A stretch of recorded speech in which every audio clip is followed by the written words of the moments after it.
Dans l'assemblée des saints, assoiffé je me tiens, que ton onction descende sur moi.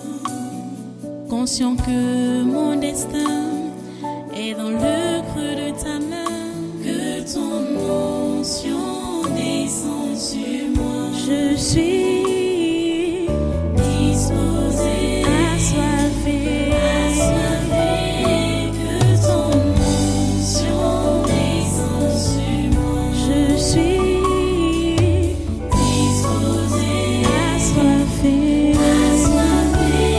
que ton onction descende sur moi.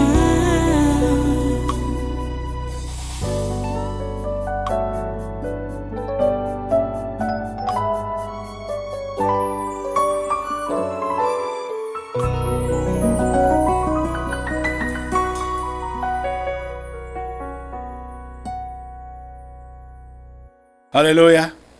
Reste debout et prends ta Bible. Prends ta Bible. Allons encore dans Proverbe chapitre 21. Proverbe chapitre 21. Pardon. Chapitre 22. Proverbe chapitre 22. Excusez-moi. Proverbe chapitre 22.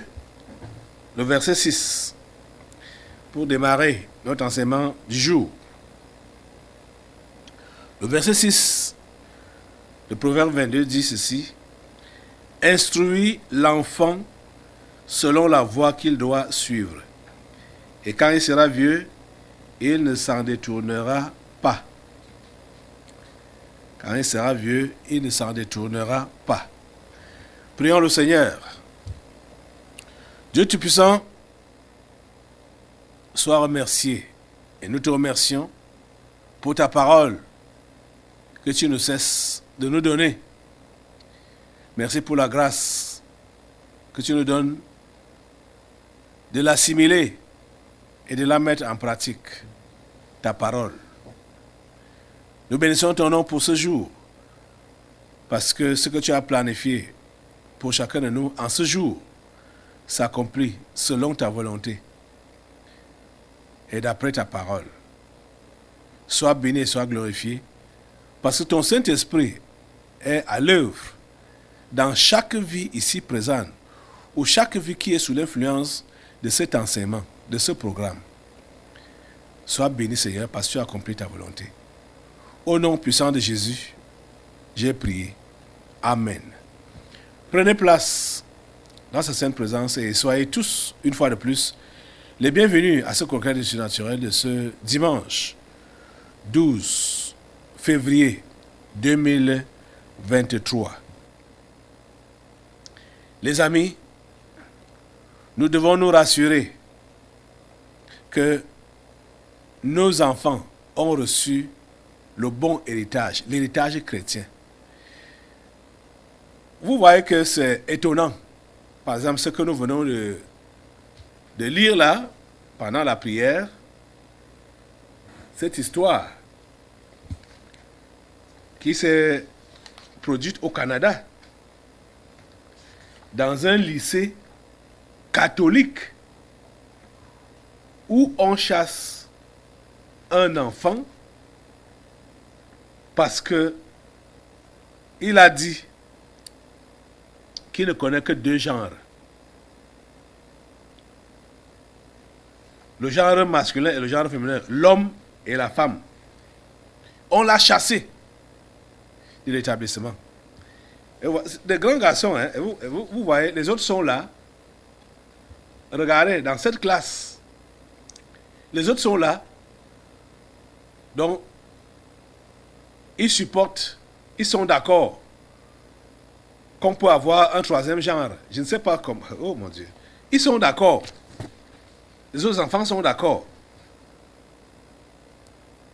Ils ont reçu quelle éducation? Ils viennent d'où? C'est la question qu'on doit se poser. On se rend compte qu'effectivement, il y a très peu d'humains sur la terre. Très peu d'humains sur la terre. Ce qui se passe au Canada, là, vraiment, c'est bizarre. Hein. Et vous savez que c'est le Canada qui fait les clins d'œil, surtout aux Africains, toutes ces années, ces dernières années. Immigration Canada, immigration Canada, immigration Canada, immigration Canada. Pour aller faire quoi? Et pour aller vivre quoi? Pour qu'on aille vous dire que il n'y a pas seulement que hommes et femmes. Il peut avoir, hein, en tout cas, quand il parle de ça, ça dit, leur machin là, ça n'a pas de sens.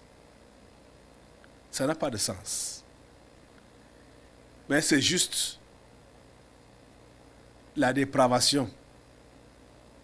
Et c'est ça qu'ils en ont voulu, c'est ça qu'ils veulent imposer comme nouvel ordre mondial. La dépravation. Toi, chrétien, instruis ton enfant dans la voie du Seigneur. S'il va dans ce genre d'école ou est face à ce genre de choses, qu'il puisse se présenter comme chrétien et dire ce que Dieu dit. Je vais revenir sur l'article là. Un élève canadien d'une école catholique exclu de son lycée pour avoir dit qu'il n'y avait que 2 genres. Il dit, j'ai dit qu'il n'y avait que 2 genres, que l'on naissait homme ou femme, et cela m'a valu des ennuis. Il s'appelle Josh Alexander, un lycéen canadien scolarisé dans un établissement catholique en Ontario, est exclu depuis le mois de novembre pour une intervention en classe. D'apparence anodine, un incident relayé par plusieurs médias locaux, comme le Toronto Sun. Vous voyez? C'est un incident qui s'est produit depuis novembre, hein? Mais le Figaro a publié ça le 10 février, à 14h45. Ça s'est produit depuis l'année passée, novembre. C'est au cours d'une discussion entre un professeur et ses élèves sur le genre que Josh Alexander a souhaité donner son avis. Il était question d'étudiants masculins utilisant des toilettes féminines. Vous entendez des choses? De dysphorie de genre et d'allaitement masculin.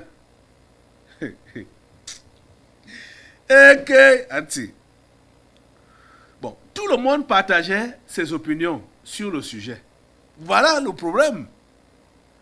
Tout le monde partageait ses opinions sur le sujet. Raconte le lycéen dans une interview accordée à National Post. Mais lorsqu'il explique que, selon lui, seuls 2 genres existent et que le genre ne l'emporte pas sur la biologie, la situation tourne mal. Vous voyez ça? Vous comprenez ça? L'école secondaire catholique de Saint-Joseph à Renfrew est formelle. Le lycéen doit être exclu pour ses propos et ne pourra pas revenir en classe tant qu'il ne sera pas rétracté. Alors qu'il tentait de retourner en cours quelques jours après l'incident, l'élève a été accueilli par le directeur et arrêté par 2 policiers locaux pour avoir pénétré les locaux alors qu'il en était exclu. L'avocat de Josh Alexander a notamment précisé les conditions fixées par le lycée. Il devra accepter de ne pas utiliser le nom mort des étudiants transgenres et accepter de s'exclure de ces 2 cours de l'après-midi qui sont suivis par 2 étudiants transgenres qui désapprouvent la croyance religieuse de Josh. Vous voyez? Donc, Voilà tout, hein. Ouvertement comme ça. Que c'est parce que lui, il est religieux, les croyances religieuses. Donc la Bible, selon la Bible, il ne doit pas dire ça ici. Il ne doit pas tirer ces propos-là. Ah. Selon quoi alors que vous le chassez? Oh Seigneur, ta grâce, ta miséricorde.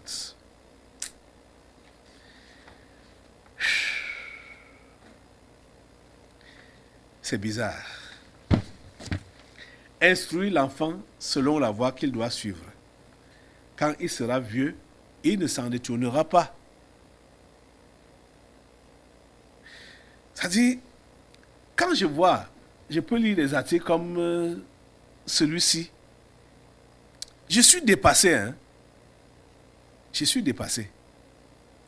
Mais vous savez que l'histoire-ci n'est pas loin de ce qu'ils ont voulu imposer depuis 3 ans aujourd'hui. Les mesures barrières du corona. Quand tu les acceptes et tu les appliques, tu as adhéré au nouvel ordre mondial. Directement, tu as adhéré. Quelles que soient les excuses que tu peux te donner, tu as adhéré. Il n'y a rien qui peut te sauver. Parce que tu as fait ça volontairement. Peut-être en donnant des raisons que tu veux préserver ton travail, que tu veux préserver ta scolarité, tu veux préserver tes relations. Donc tu fais surtout l'histoire du masque là. Tu arbores ça pour ne pas te créer des ennuis. Mais tu as adhéré au nouvel ordre mondial. Tu as adhéré au satanisme universel. Parce qu'ils veulent que tout le monde soit dépravé. C'est très étonnant de voir que dans cette classe, ce garçon a été le seul à tenir ce langage et n'a eu aucun soutien de ses camarades ou de l'un quelconque de ses camarades. Aucun soutien, aucun support, jusqu'à ce que tout le lycée, tout l'établissement s'érige contre lui et lui exige des excuses, qu'il retire ses paroles avant de le reprendre dans cet établissement. Vous êtes en train de voir où ils sont en train d'aller. Ça, ce n'est que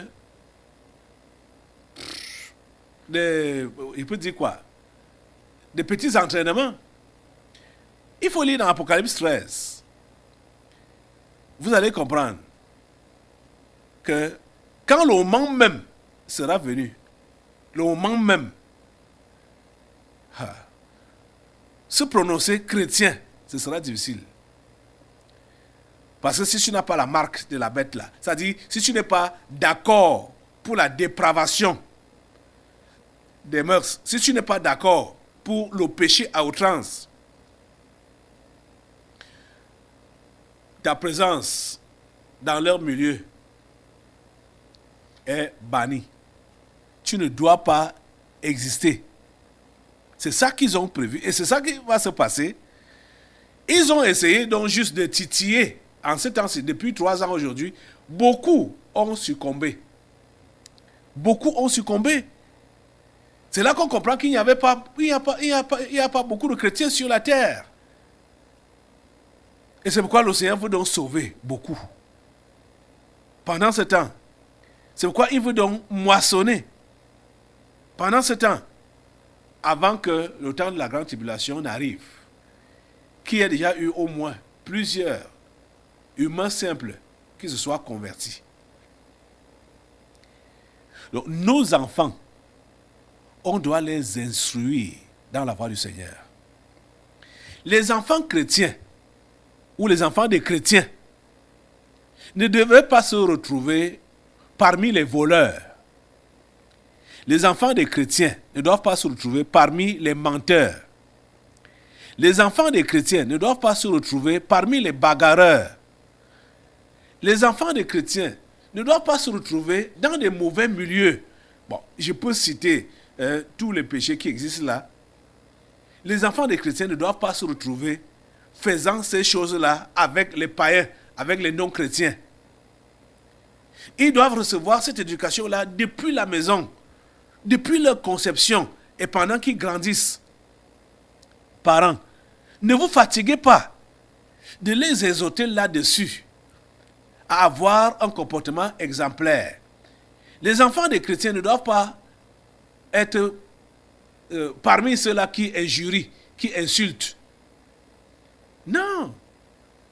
Les enfants des chrétiens ne doivent pas être parmi les désordonnés. Ce n'est pas bien. Les enfants des chrétiens doivent être les modèles. Donnez cette éducation-là à vos enfants. Ne soyez pas parmi les désordonnés. Ne soyez pas parmi les bavards. Je me rappelle, la première chrétienne que j'avais vue, quand je dis première chrétienne, elle est née de nouveau. Cette fille-là m'avait marqué. Je faisais la classe de 4e, on faisait la classe de 4e à l'époque. C'est la première fois que je vois une vraie chrétienne. Mais je ne sais pas si elle est encore dans la foi aujourd'hui, parce que après quelques années, elle avait été regardée. Hein. Je ne sais pas si elle est revenue, elle a été restaurée, ou si elle vit même encore, je ne sais pas. Mais cet enfant, bon, à l'époque, elle était enfant, elle m'avait marqué. Parce que nous étions des turbulents. Elle était assise juste devant moi. J'étais turbulent, provocateur. Quand il n'y a pas de professeur en classe, c'est le désordre, le bavardage, des provocations. Quand il n'y avait pas cours, cet enfant, puisqu'il y avait le bavardage partout là, bon, elle se pliait sur sa table et ne participait en rien de tout ce qui pouvait se faire dans la salle comme désordre. Je vous assure que je la taquinais. Elle était assise juste devant moi. Je la provoquais de toutes les manières. Cette fille ne répondait pas. Elle ne répondait pas. Mais c'est bizarre de constater que les enfants des chrétiens sont ceux-là qui provoquent le désordre, sont ceux-là qui mènent le désordre dans leur école, dans leur établissement, dans leur classe. Ça ne devrait pas être le cas. Chrétien, tu dois être différent. Tu dois être une référence. Je me rappelle quand moi-même je me suis converti. Je suis devenu comme cet enfant. Plus de désordre en classe, plus de désordre. C'est pendant la récréation que je m'entretenais avec mes camarades pour leur parler de Jésus. Au point où tous m'appelaient pasteur. Et c'est comme ça que je faisais. À chaque rentrée, je donne mon identité. Que je suis chrétien. Je ne suis pas mêlé dans telle chose. Oh, je ne suis pas mêlé dans la vie mondaine là. Donc, à chaque rentrée, je donnais mon identité. On me connaissait déjà. De façon que on ne pouvait plus m'appeler ou me mêler dans des affaires mondaines. Mais il y a plusieurs enfants ici qui sont même, beaucoup ont grandi ici à l'église. Je suis étonné. L'histoire là, mon Dieu, ça me fait mal de voir que certains enfants ont grandi ici et sont des païens jusqu'à l'heure actuelle. Ça me fait mal, très mal au cœur. Ils sont des païens jusqu'à l'heure actuelle. Ils ont grandi ici, fait l'école primaire ici, ils sont allés au collège ici, à l'université, et ils sont toujours païens. Ça, c'est quelle histoire? C'est quelle histoire là-bas? Oh mon Dieu.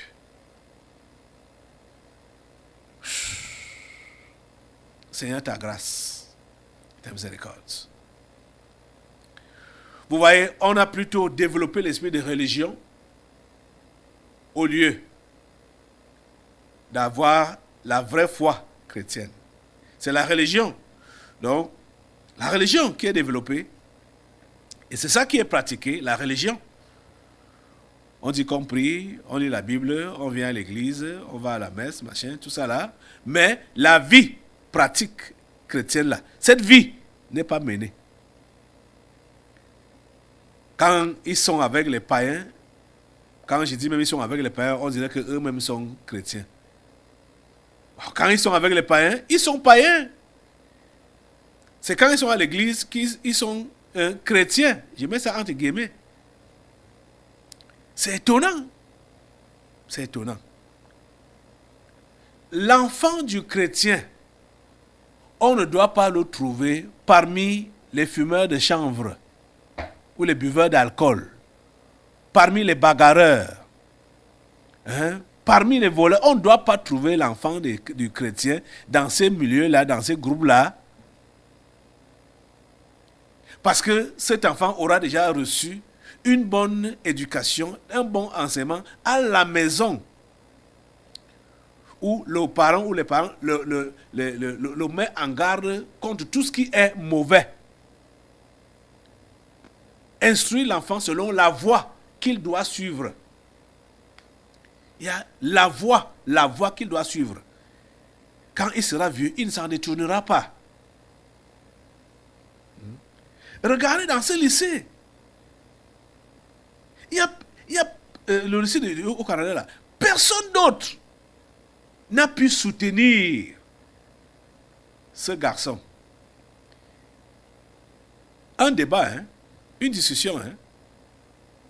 Il donne son avis, on dit que voilà, toi, tu es trop religieux. On ne supporte pas. On ne te veut pas. Ce n'est pas ça qui est enseigné ici.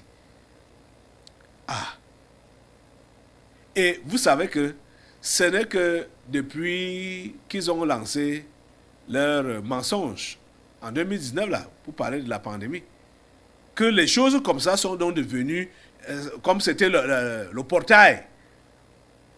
Depuis quand les enfants de cet âge, de ce lycée, depuis quand ce genre d'enseignement existe dans les établissements? Depuis quand ce genre de position existe dans les établissements? Depuis tout récemment. Donc on peut donc parler publiquement pour amener tout le monde à adhérer. Et quand quelqu'un va dire non, on lui dit tu n'es pas le bienvenu ici. Vous voyez ça? Et aujourd'hui, vous autres chrétiens, vous voulez toujours vous comparer aux non-chrétiens, aux païens. C'est eux qui sont vos modèles, c'est eux que vous imitez et c'est eux que vous enviez, les païens. Les païens. Les enfants du diable, c'est eux que vous enviez. C'est eux que vous voulez imiter. Les choses de Dieu vous sont étranges. Les choses de Dieu vous sont étranges. Vous ne les connaissez pas. Et c'est pour cela que vous n'inculquez pas ça à vos enfants. Les choses de Dieu. Vous devez comprendre une chose. Vous allez être rejeté, méprisé, honni, moqué, maltraité à cause de votre foi. Mais cela ne doit pas vous faire peur. Cela ne doit pas vous faire peur. Vous devez comprendre que c'est ça qui doit arriver. Et Jésus nous a prévenus. Il nous a prévenus. Donc, il faut que tu sois moralement prêt à accepter tout ce qu'on pourra te faire subir à cause de ta foi. Préviens et dis ça à tes enfants. Tes enfants, vous les enfants, comme je suis en train de parler là, je vous parle déjà comme votre père, parce que je suis votre père. Vous n'allez pas à tous ceux-là qui reçoivent l'instruction maintenant là, n'attendez pas que ce soit votre père qui vous dise forcément que voilà, ne volez pas, ne soyez pas parmi les voleurs, ne soyez pas parmi les menteurs, ne soyez pas parmi les buveurs d'alcool ou les fumeurs de chanvre ou de cigarettes, ne soyez pas parmi ceux-là qui insultent. C'est ça que je vous dis déjà maintenant, le comportement à adopter,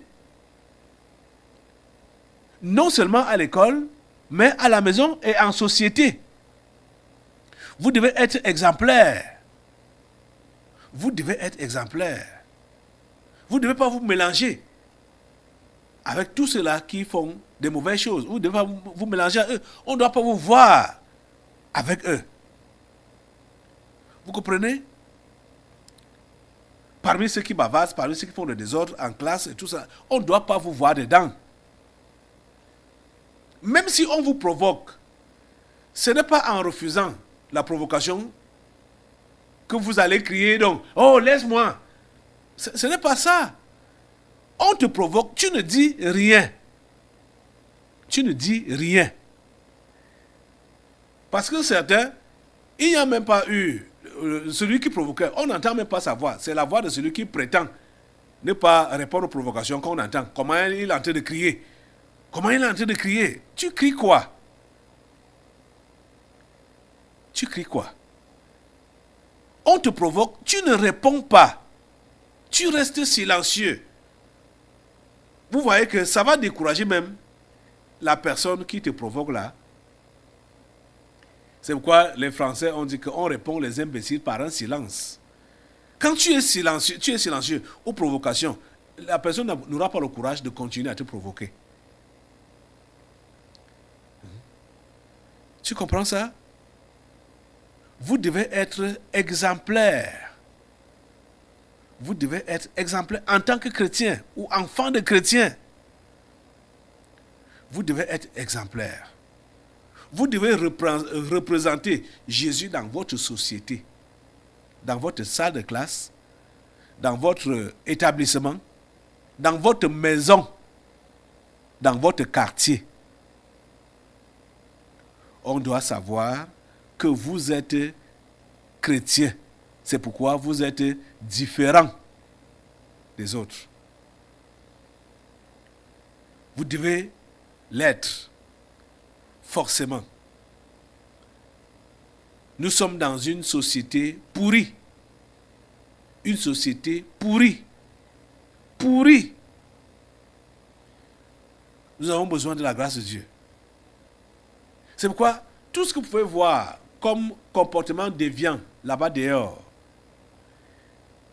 au lieu juste de parler pour critiquer, vous devez prier, c'est-à-dire élevez votre voix au Seigneur. Que Seigneur, ta grâce sauve la jeunesse, sauve même les grandes personnes. Parce que ce sont les grandes personnes qui entraînent la jeunesse à la déviation, au mauvais comportement. Seigneur, sauve. Au lieu de les suivre et de les imiter, tu dois plutôt être en train de prier, d'intercéder. Au lieu de copier cette mauvaise façon de faire, ou de vivre, ou de parler, ou même de s'habiller, vous avez tendance à être facilement manipulé par le monde. Les amis, soyez différents. J'ai dit à tous les niveaux, soyez différents. Ne copiez pas le monde. N'aimez pas le monde. Habituez vos enfants à cela. À leur enseigner de ne pas aimer le monde. À leur enseigner à ne pas se comparer aux autres. La Bible nous fait comprendre que la plupart des gens qui ont cru ne sont pas des gens bien dans la société. Donc il peut arriver que tes enfants puissent avoir l'envie, hein, et essaie de se comparer avec les mondains qui sont dans leur entourage. Par la Bible, commence à leur inculquer ça dans la tête, que tout le monde n'est pas pareil. Tout le monde n'a pas le même niveau de vie. Et tout le monde ne pourrait pas avoir le même niveau de vie. Et que surtout, ceux-là qui sont les amis de Dieu, comme la Bible le dit, dans 1 Corinthiens chapitre 1, 1 Corinthiens chapitre 1, à partir du verset 26, où il est dit, « Considérez, frères, que parmi vous qui avez été appelés, il n'y a ni beaucoup de sages, selon la chair, ni beaucoup de puissants, ni beaucoup de nobles, ni beaucoup de puissants, ni beaucoup de nobles. Mais Dieu a choisi les choses folles du monde pour confondre les sages. Dieu a choisi les choses faibles du monde pour confondre les fortes. Et Dieu a choisi les choses viles du monde et celles qu'on méprise, celles qui ne sont point, pour réduire à néant celles qui sont, afin que nulle chair ne se glorifie devant Dieu. » Inculquez ça à vos enfants. Que ne pensez pas que ceux-là, de vos camarades ou ceux de la société que vous allez voir, qui sont brillants, je mets ça entre guillemets, parce que cette brillance-là n'est pas vraiment la vraie brillance, hein? C'est l'illusion. Que Dieu choisit les faibles, les choses viles, hein? Les riens, les nullités, et qui doivent se contenter de ce qu'ils sont et de ce qu'ils ont, que Dieu leur a donné au travers de vous, pour qu'ils ne puissent pas envier les autres et ne pas marcher en leur compagnie. Apprenez à vos enfants de ne pas avoir de la camaraderie dehors. Quand tu dis mon ami, hein, ma copine, hein, mon ami, machin, tout ça là. Chrétien, tu as pour compagnie un païen ou une païenne, ça ne doit pas exister. Ça ne doit pas exister.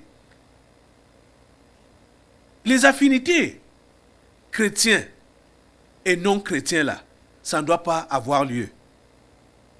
Ça ne doit pas avoir lieu. Le seul contact que tu peux avoir avec un païen, c'est pour lui présenter l'évangile. Ou si vous avez une même occupation, ce n'est que dans le cadre de votre occupation. Vous comprenez? Même les histoires des groupes d'études, ça, le chrétien n'a pas besoin de ça, de faire un groupe d'études avec les païens. Vous n'ignorez rien. Pour ceux qui ont déjà fait quelques temps ici au tabernacle, du vol des étoiles. Chrétiens, non couverts, exposés à la mondanité. Tu vas entrer dans un groupe d'études avec les païens. Tu sais qui sont qui? Ils vont te dépouiller. Ils vont te dépouiller. Puisque déjà tu n'es pas affermi. Hein? Tu n'es pas affermi. Est-ce que tu as besoin, tu n'as pas besoin d'un groupe d'études? Hein? Tu comprends ça? Oh mon Dieu. Vous devez être dans votre coin. Vous devez être dans votre coin. C'est en classe pendant qu'on enseigne que vous pouvez poser des questions à vos enseignants, ce que vous ne comprenez pas. Ou si alors vous avez des répétiteurs, dont ceux qui vous font réviser les cours à la maison, vous leur soumettez des problèmes, hein, que vous avez. Les amis, ne vous liez pas d'amitié avec les païens. Je dis, parlez aux enfants depuis le primaire, secondaire et supérieur. Tu es chrétien, ne te lie pas d'amitié avec un païen. Quelle que soit la raison, il n'y a pas de raison possible. Il n'y a pas de raison possible. Déjà, je vous dis, même si vous fréquentez le tabernacle de la liberté, tous les deux, et l'un d'entre vous a déjà des critiques par rapport à ce qui s'enseigne ici, là,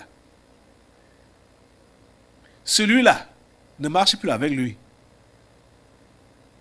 Ou tu vois qu'il a déjà il a dévié dans son comportement, ne marche plus avec lui.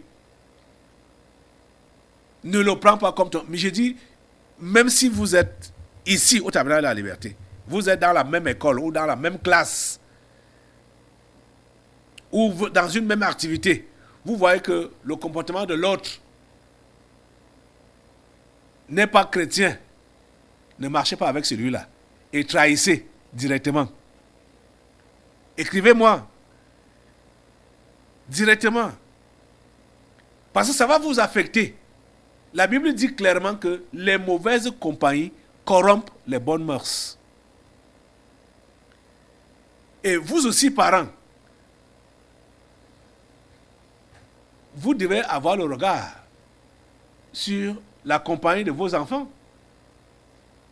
Et n'ayez pas de retenue à leur interdire de marcher avec une compagnie qui vous semble louche. La Bible nous dit clairement, les mauvaises compagnies corrompent les bonnes mœurs. Pour se corrompre, c'est très facile. Mais pour se préserver là, c'est difficile. Vivre comme Dieu le veut, se retirer des mauvaises choses, c'est difficile. Vous savez, c'est ça qui arrive. Parce que pour construire, on a de la peine.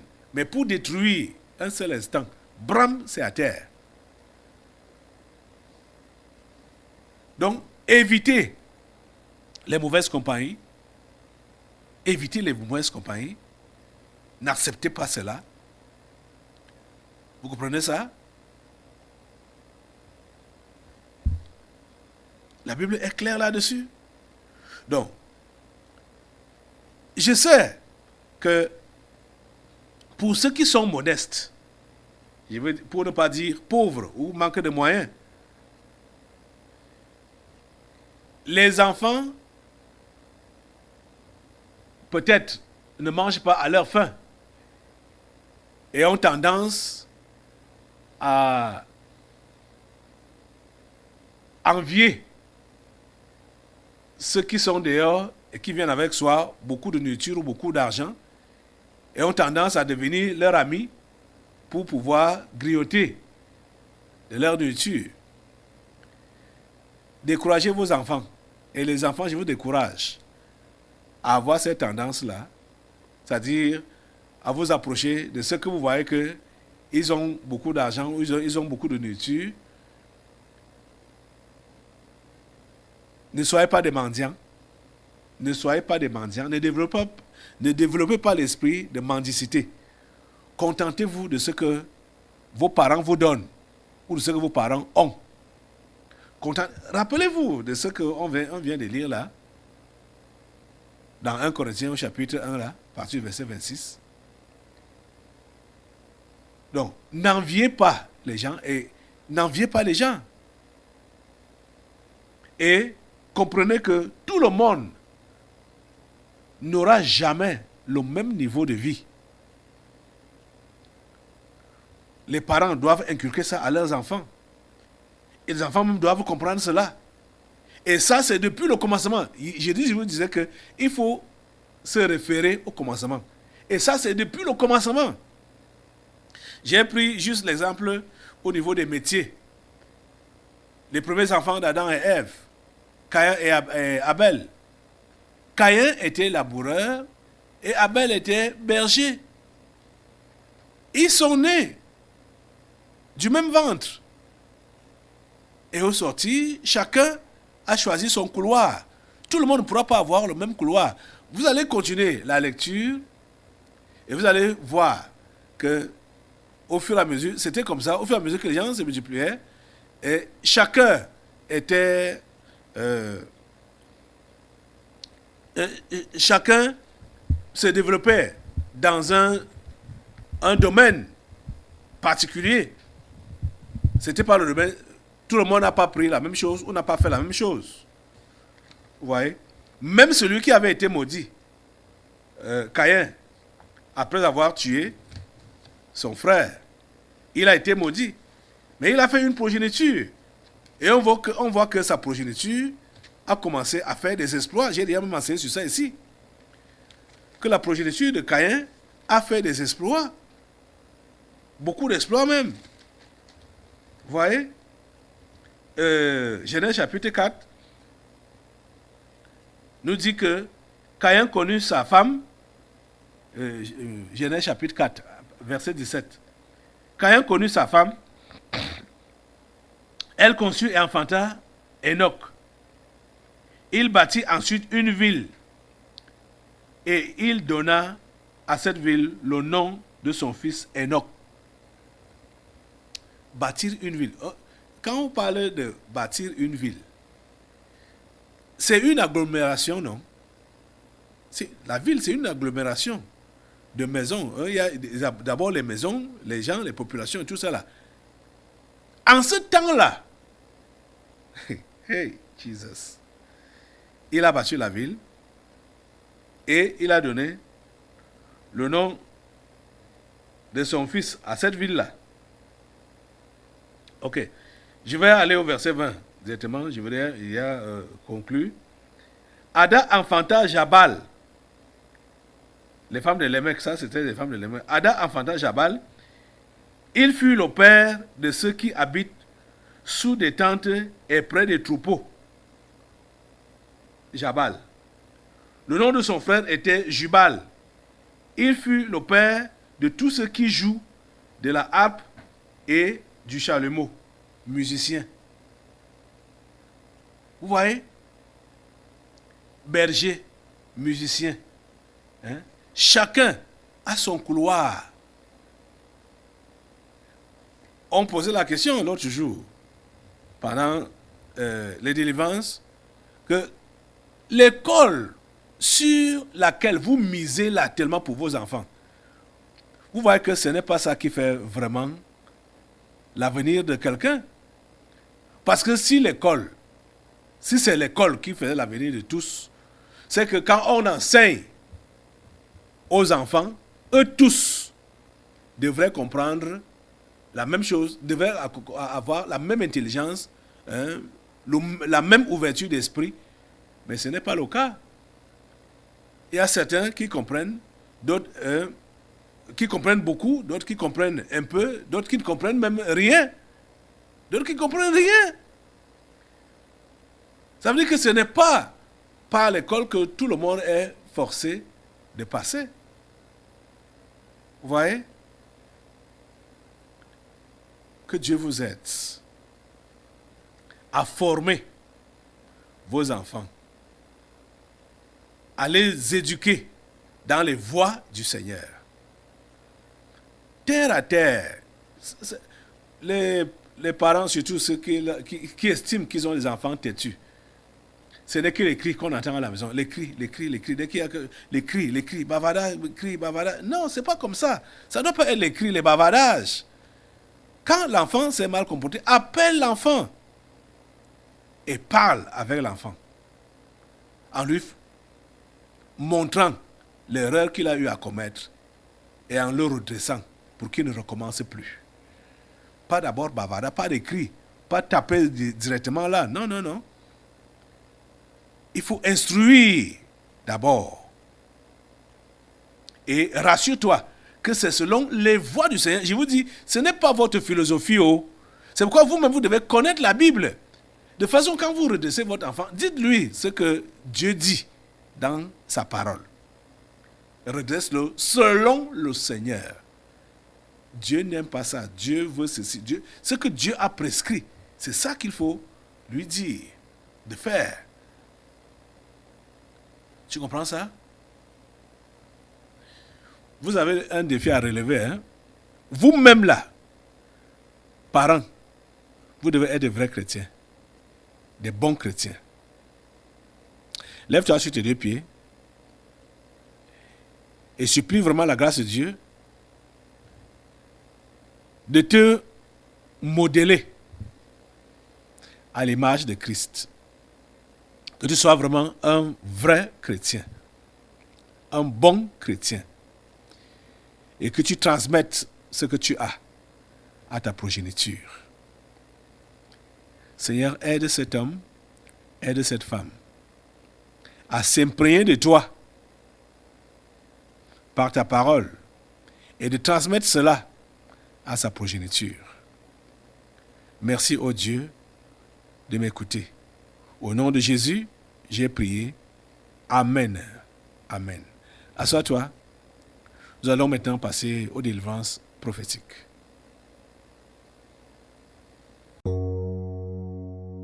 Dans l'assemblée des saints, assoiffé je me tiens, que ton onction descende sur moi. Conscient que mon destin est dans le creux de ta main, que ton onction descende sur moi. Je suis